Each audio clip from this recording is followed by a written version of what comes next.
Welcome to Tech Talks with Kinsoft. Um, Imagine you are the IT director for like a regional hospital network. It is 3:00 a.m. on a Tuesday, and your phone rings.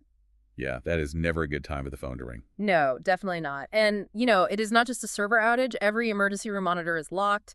Patient history databases are just completely inaccessible. And there is a digital ransom note sitting right on your desktop. Which is an absolute nightmare scenario. Right. But the attackers aren't just demanding money to unlock the screens. They are threatening to publish 10,000 highly sensitive psychiatric records on the public internet by sunrise if you don't pay. Exactly. Yep. And that terrifying scenario isn't a hypothetical at all. It is the exact operating model of a threat that is actively dismantling critical infrastructure right now. Yeah, and that operational reality is the entire focus of our session today. We are breaking down a critical joint cybersecurity advisory issued on March 12, 2026. And this warning comes straight from the top, right? Oh, absolutely. We are talking about the Australian Cybersecurity Centre, the ACSC, working in tandem with New Zealand's NCSC and CERT Tonga. They're sounding a massive alarm about a group known as INC Ransom. Right, and their relentless campaign against Australian healthcare and critical infrastructure across the Pacific. Okay, let's unpack this, because to actually defend against this group, we have to understand their specific business model. I mean, who exactly is INC Ransom, and what is the true scale of the damage outlined in this advisory? Well, in the threat intelligence community, you will sometimes see INC Ransom tracked under names like Tarnished Scorpion or Goldie Ionic. Okay. Yeah, and the advisory confirms that between July 2024 and December 2025, this specific group breached at least 11 different Australian organizations. Oh, 11. Yeah, 11 confirmed. But looking at that number in isolation is actually kind of deceptive. Since early 2025, they have aggressively expanded their footprint into the broader Pacific. Right, because the advisory mentioned New Zealand and Tonga. Exactly. They successfully disrupted vital health networks there. And they are not just spraying and praying. They are systematically targeting healthcare and professional services. I mean, 11 confirmed major breaches of critical infrastructure in an 18-month window is a staggering success rate for one group. It really is. It kind of begs the question of how they are scaling so rapidly. The advisory points out that INC Ransom utilizes a ransomware-as-a-service model, or RAHAS. I've heard it described as a franchise model for cybercrime. Yeah, that's a great way to put it, yeah. Where developers basically rent out their malware toolkits to less sophisticated criminals, which massively lowers the barrier to entry. But if they are essentially franchising this out, does this mean we are facing a much higher volume of attacks rather than highly sophisticated, targeted ones? What's fascinating here is how this RAHAS model turns cybercrime into a highly scalable, almost industrialized business supply chain. I mean, in the old days, a hacker had to be a master of everything. Right, they had to build it all from scratch. Exactly. They had to write the exploit, breach the network, build the encryption algorithm, and figure out how to collect the money. INC Ransom just splits that workload. So they specialize. Yeah. The core developers act like a Silicon Valley SaaS startup. They build the back-end infrastructure, the encryption tools, the dark web leak sites, and the payment portals. That is wild. They even provide IT help desk support for their victims. Like, they offer live chat to walk a hospital administrator through the process of acquiring Bitcoin. Are you serious? Live chat support. So they really operate with the efficiency of a legitimate corporation. Completely. And instead of launching the attacks themselves, they lease that entire backend to affiliates. And these affiliates are basically independent contractors. Okay, so the affiliates do the actual breaking in. Yes. They don't need to know how to code complex malware. They just need to know how to break into a network. Once they deploy the leased INC Ransom toolkit. And then they just split the profits. Exactly. Yeah. The core group takes a percentage of the final ransom, and the affiliate keeps the rest. This drastically lowers the barrier to entry, flooding the threat landscape with financially motivated, opportunistic attackers. Wow. That volume fundamentally changes the math for defenders. I mean, we are no longer trying to stop one elite master thief. No, We have to defend against 100 opportunistic smash and grabbers. Which, brings us to the tactical mechanics of the breach. How are these affiliates actually getting past the perimeter of highly sensitive healthcare networks? Right. So what does their entry strategy look like today? Yeah, exactly. Well, the advisory highlights that they rarely burn zero-day, custom-built exploits to gain initial access. They rely on the path of least resistance. Which usually means human error, right? Usually, yeah. First, they deploy highly targeted spear phishing campaigns. Yeah. And we aren't talking about generic spam emails riddled with typos. Right. These are sophisticated social engineering lures, often tailored specifically to healthcare administrators or IT staff, designed to just harvest their login credentials. Okay, so phishing is step one. What else? Second, they constantly scan the public-facing internet for unpatched systems. They exploit known vulnerabilities in VPNs or remote desktop gateways before the IT team even has a chance to apply the latest security update. Wow. But the advisory also mentions something that feels much harder to defend against, which is initial access brokers. Oh, yeah. That is perhaps the most concerning vector. Really? Definitely. The cybercrime economy is so specialized now that there's an entire sub-industry of initial access brokers, or IABs. And what do they do exactly? These are threat actors whose only job is to compromise network credentials. They usually do this through massive automated credential stuffing attacks or by purchasing logs from info-stealing malware. Okay, so they just steal the passwords. Right, but they don't deploy ransomware. They simply take that working username and password, package it, and sell it on dark web forums to a RAS affiliate. Oh, wow. So the affiliate just buys the password, logs into the hospital's VPN, and bypasses the external perimeter entirely. Exactly. Why bother breaking a window when you can literally just buy the key to the front door online? That is absolutely terrifying. Okay, so the affiliate has purchased the credentials, they have logged into the network, and maybe they are sitting on, like, a receptionist's computer. What happens next? Well, sitting on a receptionist's computer doesn't get them the millions of dollars they want. Yeah, obviously not. That local machine doesn't have access to the core patient databases, and it certainly doesn't have the permissions required to deploy ransomware across the entire organization. So they have to move. The advisory emphasizes lateral movement and privilege escalation. Exactly. They need to move laterally from that initial entry point, jumping from workstation to server, just hunting for the network's central nervous system, which, in most enterprise environments, is the domain controller. Right, the domain controller. I hear that term thrown around constantly in these advisories. Let's break down mechanically why it is the ultimate prize for these affiliates. So the domain controller runs Active Directory. It is the system that basically dictates who gets access to what. It holds the cryptographic hashes for every password and manages the permissions for every user and device on the network. Okay, so it's the master key. Essentially, yes. Yeah. If an attacker can escalate their privileges and compromise the domain controller, they rewrite the rules of the network. They can grant themselves permanent, invisible administrative access. Wow. And more importantly, instead of having to manually hack 5,000 individual hospital computers one by one, they can use the domain controller to push their ransomware out to every single machine simultaneously. Almost as if it were a legitimate company-wide software update. But to pull that off, they need a significant amount of time inside the network without getting caught. And here's where it gets really interesting. The ACSC advisory explicitly warns that INC Ransom affiliates use legitimate, everyday IT tools to avoid detection. Yeah, that's a huge problem for defenders. I mean, we are talking about software like 7-Zip, which is a standard file archiving tool, and Circlone, which is used to sync data to cloud storage. But I am stuck on this concept. How so? Well, it's like a burglar wearing a utility company uniform to walk right past the security cameras. If they are using the exact same tools that our IT departments use every day, how can a defender possibly spot them without shutting down normal, legitimate operations? That is the exact dilemma defenders face, and it's a tactic known as living off the land. Living off the land, okay. Yeah. If an attacker brings custom, known malware into your environment, an endpoint detection system will flag the malicious signature immediately. It is noisy. Right, the alarms go off. But a tool like 7-Zip has no malicious signature. It is a trusted, digitally signed application. The security software sees a legitimate tool doing exactly what it was programmed to do, which is compress files. Okay, so the software just ignores it. Exactly. To spot the attacker, defenders have to shift their focus from looking at the tool to analyzing the behavior. So it is not about what the tool is, it is about context. It's analyzing who is using it, when they are using it, and what they are applying it to. Precisely. Behavioral heuristics look for anomalies. An IT admin using 7-Zip during standard business hours to compress a small folder of text files is normal behavior. Right. But if 7-Zip is suddenly executed at 2:00 a.m.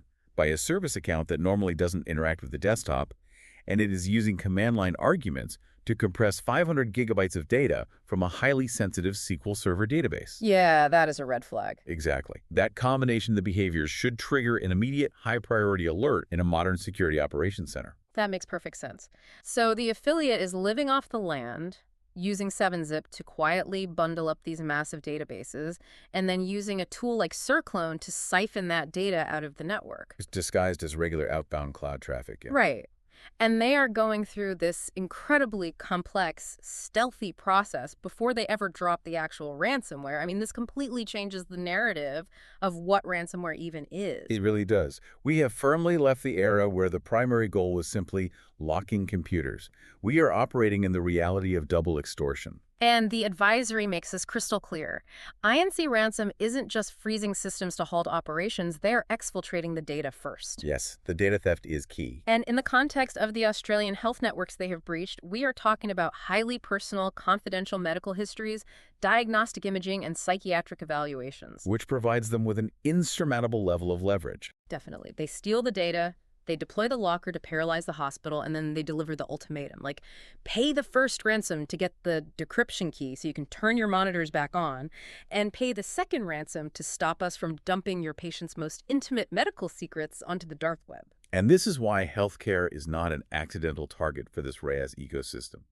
It is a deeply cynical, highly calculated strategy based on operational pressure. Because they can't afford to be offline. Exactly. If a manufacturing plant is locked out of its systems, it is a massive financial headache. They lose revenue every hour the assembly line is down. Right. But if a hospital is locked out of its systems, the stakes immediately become physical. Operational downtime means diverted ambulances, delayed surgeries, and doctors unable to access critical allergy information before administering medication. So what does this all mean? It feels like they are weaponizing the very mission of healthcare providers against them. How does an organization even begin to calculate the risk when human safety is on the line? If we connect this to the bigger picture, this advisory forces us to reevaluate our definition of critical infrastructure vulnerabilities. So? Well, for decades, a cyber breach was viewed through the lens of data privacy or financial loss. It was an IT problem handled by the IT department. Right, just tech issue. Yeah, but when an affiliate buys a stolen password for $50 and uses it to bring regional patient care to a grinding halt, it ceases to be an IT issue. It becomes a systemic public safety crisis. Absolutely. It proves that the physical resilience of our society is now entirely dependent on the digital resilience of these networks. So focusing on the organizations listening to this right now, we understand the severity. We know INC Ransom scales through a franchise model. Sorry. We know they buy credentials, move laterally to the domain controller, live off the land with 7-Zip to steal data, and then execute double extortion. The critical question now is defense. Right. How do we stop them? Exactly. Based on this joint advisory, how do Australian critical infrastructure providers actually build a shield against a threat that is this multifaceted? Well, the beauty of this advisory is that it functions as a highly actionable defense playbook. It outlines specific countermeasures designed to break the attacker's kill chain at every single stage we just discussed. Okay, so where do we start?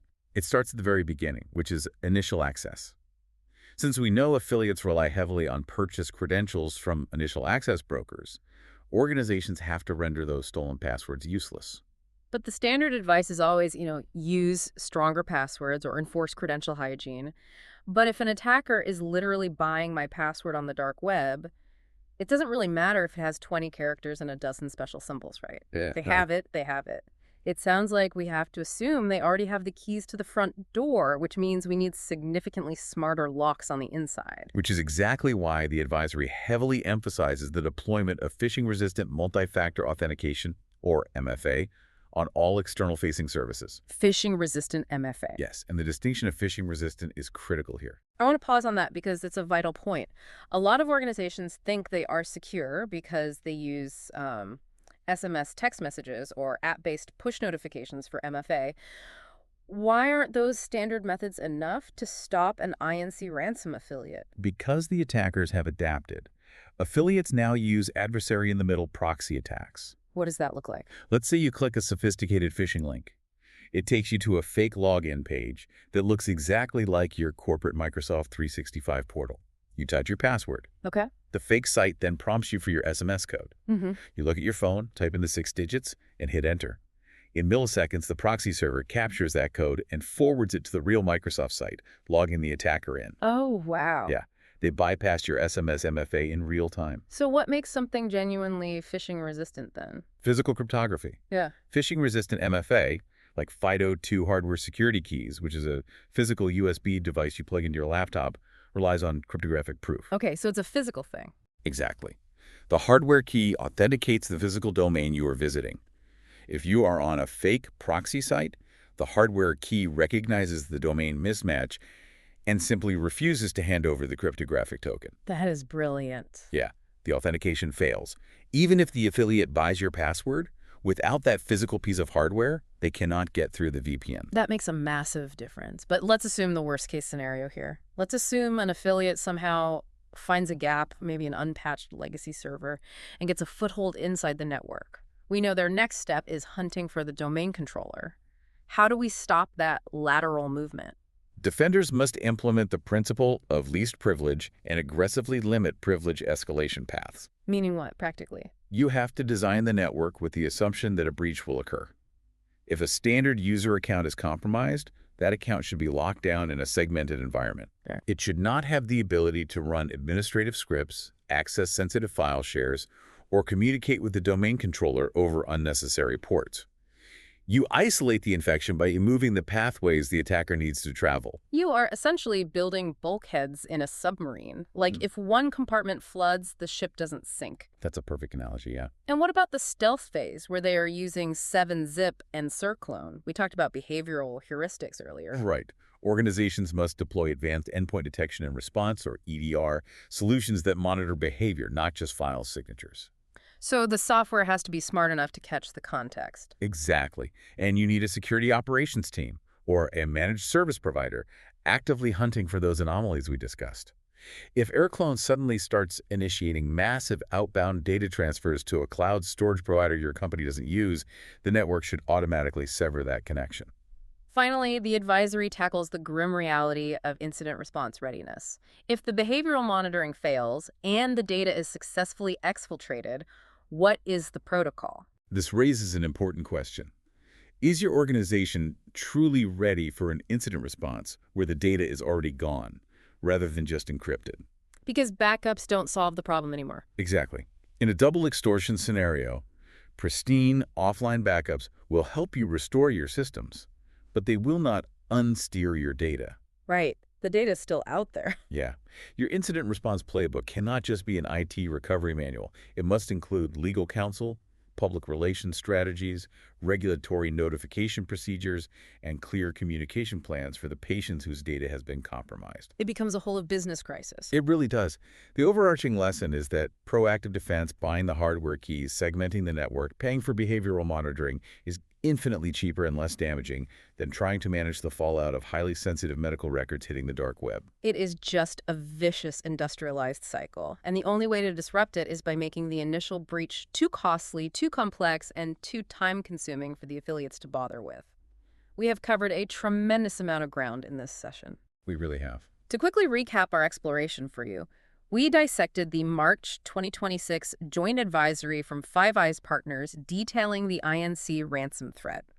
We broke down their ransomware-as-a-service business model, exploring how they utilize initial access brokers to scale attacks against Australian and Pacific critical infrastructure. Right.